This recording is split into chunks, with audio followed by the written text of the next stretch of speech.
నమస్తే, ఐఎమ్ శ్రీనివాస్ గుండోజు. రాజకీయ వర్గాల్లో ఎప్పుడెప్పుడు అని ఎదురు చూసినటువంటి జూబ్లీహిల్స్ ఉప ఎన్నిక కంప్లీట్ అయిపోయింది. దాదాపుగా 50% వరకు ఓటింగ్ శాతం నమోదైంది. అయితే మొదట్లో ఉన్నటువంటి పార్టీల బలాబలాల అంచనాలు పోలింగ్ డే వచ్చే వరకు తారుమారైనట్టుగా ఎగ్జిట్ పోల్స్ రిజల్ట్స్ చూసినట్లయితే మనకు అర్థమవుతోంది.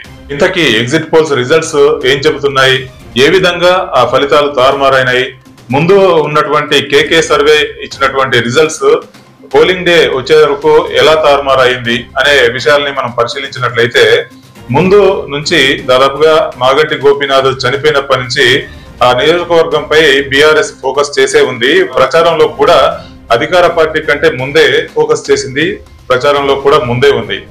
అన్ని తానై కేటీఆర్ ఆ బాధ్యతను తీసుకొని జూబ్లీహిల్స్ ఉప ఎన్నికలో బాకీ కార్డులు ఏదైతే కాంగ్రెస్ పార్టీ అమలు కాని హామీలు ఉన్నాయో వాటిని ప్రజల్లోకి, జూబ్లీహిల్స్ ప్రజల్లోకి తీసుకెళ్లే ప్రయత్నం చేశారు. అలాగే మాగంటి గోపీనాథ్ మృతి వల్ల వచ్చినటువంటి సింపతిని ఆయన భార్యకు చెందే విధంగా బీఆర్ఎస్ పార్టీ ముందుకు సాగింది. అయితే అప్పుడున్నటువంటి ఏదైతే ఎలక్షన్స్ ముందున్నటువంటి పాజిటివ్ వేస్ బీఆర్ఎస్ కు దాదాపుగా పోలింగ్ డే వచ్చేసరికి దాదాపుగా తగ్గుతూ వచ్చింది అనేది ఎగ్జిట్ పోల్స్ రిజల్ట్స్ చూసినట్లయితే మనకు అర్థమవుతోంది.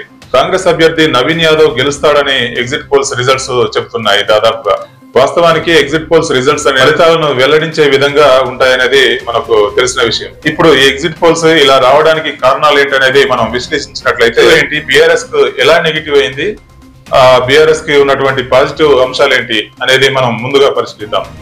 బీఆర్ఎస్ కు ఉన్నటువంటి పాజిటివ్ అంశం ఏంటంటే, మాగంటి గోపీనాథ్ జూబ్లీహిల్స్ లో 3 దఫాలు విజయకేతనం ఎగురవేసినటువంటి చరిత్ర ఉన్నటువంటి మాగంటి గోపీనాథ్ కు ఆయన మృతి వల్ల వచ్చినటువంటి సింపతి ఆయన భార్యకు చెందే విధంగా బీఆర్ఎస్ ముందుకు సాగినప్పటికీ, ఆ తర్వాత ఏదైతే కాంగ్రెస్ వ్యూహాత్మకంగా గోపీనాథ్ భార్య పైన ఫ్యామిలీ ఇష్యూస్ ని తెరపైకి తీసుకొచ్చి విజయవంతంగా గోపీనాథ్ భార్యకు చెందాల్సినటువంటి సింపతిని బ్రేక్ చేసినట్టుగా మనం భావించవచ్చు. అలాగే క్యాండిడేట్ యాక్సెసిబిలిటీ అంటే, ఒక అభ్యర్థిని ఎన్నుకునే ముందు అభ్యర్థి ఎమ్మెల్యే అయితే ఆ అభ్యర్థికి ప్రజా సమస్యలు తీసుకెళ్తే పరిష్కరించగలడా అనేది ప్రజలు ఎంత సామాన్యులైనా ఆలోచిస్తారు. గోపీనాథ్ కు అలాంటి యాక్సెసిబిలిటీ ఉంది. గోపీనాథ్ ప్రజల మనిషి అనే ముద్ర ఉంది. గోపీనాథ్ దగ్గర ఎలాంటి సమస్యలు తీసుకెళ్లినా ఆయన క్షేత్రస్థాయికి వచ్చి పరిష్కరించే నేపథ్యం ఉంది. కాబట్టి గోపీనాథ్ ని 3 సార్లు ఈ జూబ్లీహిల్స్ ప్రాంత ప్రజలు ఎన్నుకోవడం జరిగింది. అయితే గోపీనాథ్ మృతి వరకు గోపీనాథ్ భార్య సునీత అనే అభ్యర్థి ప్రజలకు ఎలాంటి పరిచయం లేని వ్యక్తి.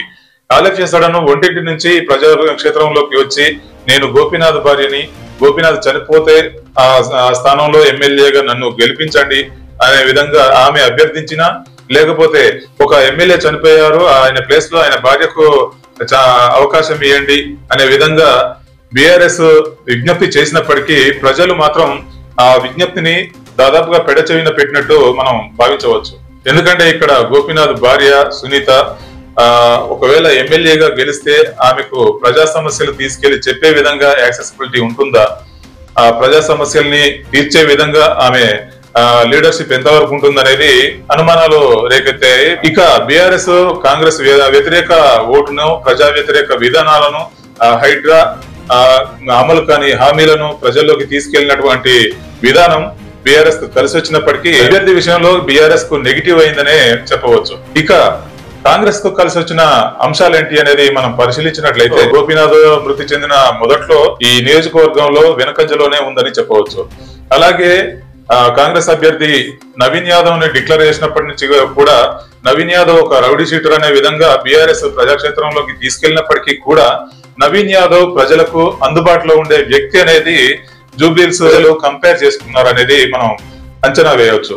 మాగంటి సునీత ఎమ్మెల్యే అయితే ఎలా ఉంటుంది, ఆమెని కాంటాక్ట్ చేయవచ్చా, ఆమెకు ప్రజా సమస్యలు వినిపిస్తే ఆమె పరిష్కరించగలదా అనేది ఒక అంశం అయితే, నవీన్ యాదవ్ ఎమ్మెల్యే అయితే ఎలా ఉంటాడు, ఆయనని కాంటాక్ట్ చేయవచ్చా, ప్రజా సమస్యలు ఆయన దగ్గరికి తీసుకెళ్లొచ్చా అనేది ఈ 2 కంపేర్ చేసుకున్నట్టుగా మనకు అర్థమవుతోంది.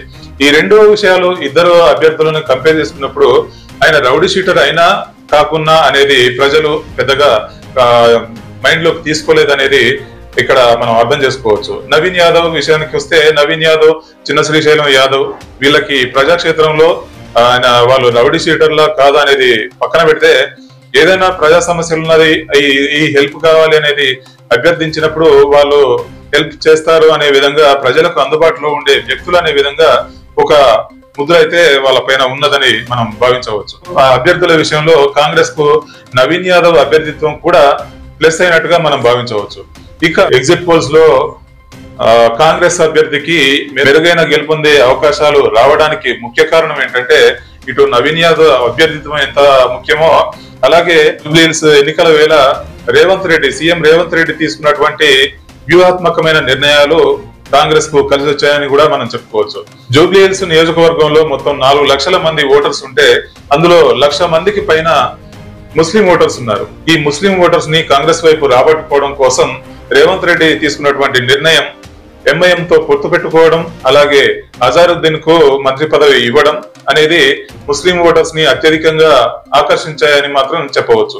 ఇక సామాజిక వర్గాల వారీగా రేవంత్ రెడ్డి చేసినటువంటి సమీకరణాలు కూడా కాంగ్రెస్ కు లాభించాయని కూడా చెప్పవచ్చు. పొన్నం ప్రభాకర్ తో పాటు మిగతా బీసీ మంత్రులు బీసీల ఓటు బ్యాంకును రాబట్టుకోవడంలో సమీకరణాలు చేయడం జరిగింది. యాదవ్ల ఓటు బ్యాంక్ కావచ్చు, గౌడ్స్ ఓటు బ్యాంక్ కావచ్చు, ఇలాంటి వాటి ఓటు బ్యాంక్ ని రాబట్టుకోవడం కోసం ప్రత్యేక సమీక్షలు నిర్వహించడం జరిగింది. అలాగే క్రిస్టియన్ ఓటు బ్యాంకును తమ వైపు రప్పించుకోవడం కోసం బట్టి విక్రమార్క అలాగే సీఎం రేవంత్ రెడ్డి చేసినటువంటి సమావేశాలు కూడా లాభించాయని చెప్పవచ్చు. మరో ముఖ్యమైన విషయం ఏంటంటే, సీఎం రేవంత్ రెడ్డి వ్యూహాత్మకంగా మాగంటి సునీతకు చెందాల్సినటువంటి సింపతిని బ్రేక్ చేసినట్టుగా మనం భావించవచ్చు. ఎలా అంటే, మాగంటి సునీతకు సంబంధించి ఫ్యామిలీ ఇష్యూస్, వివాదాలని తెరపైకి తీసుకొచ్చి టీవీ చర్చల్లో, మీడియా వేదికల్లో చర్చకు దారితీసి దీన్ని సోషల్ మీడియాలో అలాగే ప్రజాక్షేత్రంలోకి సమర్థవంతంగా తీసుకెళ్లారని మాత్రం చెప్పవచ్చు. ఈ క్రమంలోనే మాగంటి గోపీనాథ్ మృతి వల్ల వచ్చే సింపతి మాగంటి సునీతకు బ్రేక్ అయ్యే విధంగా సీఎం రేవంత్ రెడ్డి వ్యూహాత్మకంగా అడుగులు వేశారు.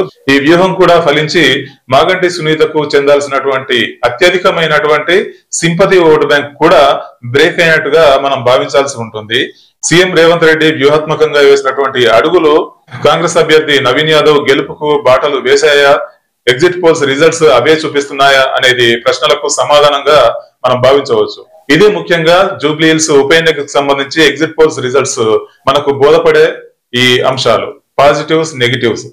ఇక ఎగ్జిట్ పోల్స్ రిజల్ట్స్ ఖచ్చితంగా నిజమవుతాయా, అబద్ధం అవుతాయా అనేది కౌంటింగ్ రోజు మనకు తెలియాల్సి ఉంది.